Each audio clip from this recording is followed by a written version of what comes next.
السلام عليكم. بسم الله، بديت على النبي صليت عليه أفضل الصلاة والسلام. مرحبا بكم. طياب اليوم جبت لكم العجينة المورقة. وش لازم لها؟ زبدة، زيت، خل، ملح والماء. نبدأ على بركة الله. كيلو فارينة مغربلة. هنا برك وريت لك السكر إذا حبيتيها حلوة. تاع اليوم راح نديرها لكم مالحة.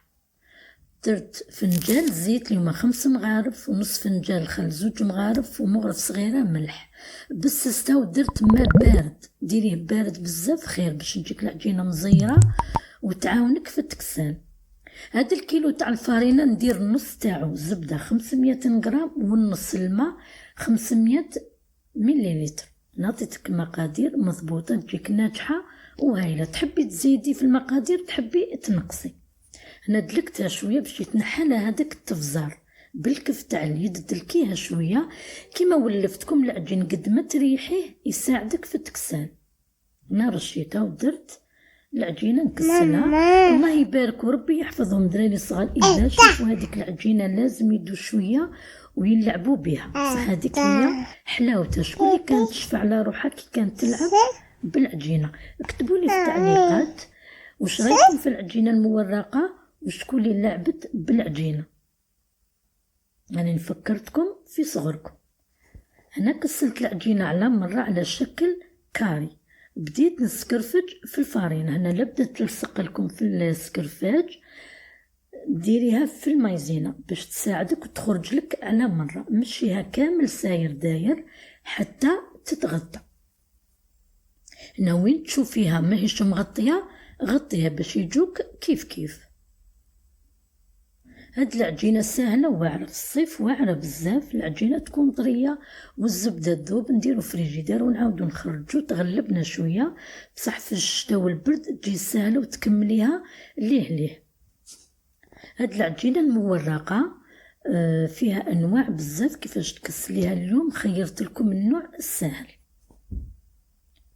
هنا في البروده العجينه تكون مزيره والزبده جامده شويه، تساعدنا في الخدمه وتكملي بالخف. انا كسلتها المره الاولى. انا ديك الفارينه الزايده نحيها. شوفي كيفاش طويتها المره الثانيه. هنا 2 وهنا 2 طبقات، وكي نزيد نطويهم يولوا لي 4 وديريهم كيف كيف كيما المسمن. شوفي كيف جاو على 4 ونزيد نحلهم. هنا ماشي تعجبك العجينه وتبقى غير تعاودي من بعد هذاك العجين يشرب لك كامل الزبده تاعك وتولي ما خدمتي والو. لازم تخلي شويه الزبده حبيبات هما اللي يورقوا لك العجينه. انا زدت حليتها المره الثالثه، زدت طويتها 2 منا و2 منا كيف كيف، وزدت طويتها ولاو لي 4. انا لازم تبعيني غير بشويه باش تفهمي. ان شاء الله كنت خفيفه عليكم وفهمتوني. انا الفارينه ما زدتش، درت غير المره الاولى من نجاح تاع العجينه. نتبعيني غير بشويه باش تنجح لك. هنا شوفي التوريق تاع العجينه ان شاء الله تكون باينت لك. جات هايله خفيفه وناجحه بزاف. درت منها شحال من وصفه. هاد العجينه ان شاء الله ندير لكم شحال من وصفه منها باش تشوفي النجاح نتاعها.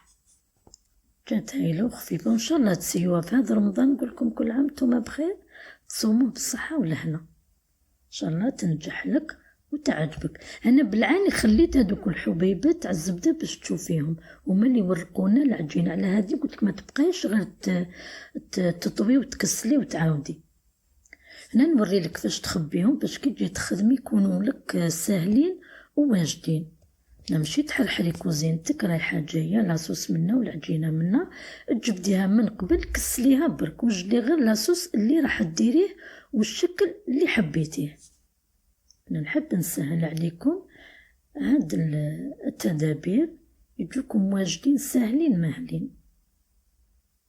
ان شاء الله تعجبكم. عطيتها لكم مقادير مضبوطه وتعجبكم، تاكلوها بالصحه والهنا. نقول لكم بصحتكم في فيديو جديد ان شاء الله. دائما ما تنساوش تصلوا على النبي والسلام عليكم.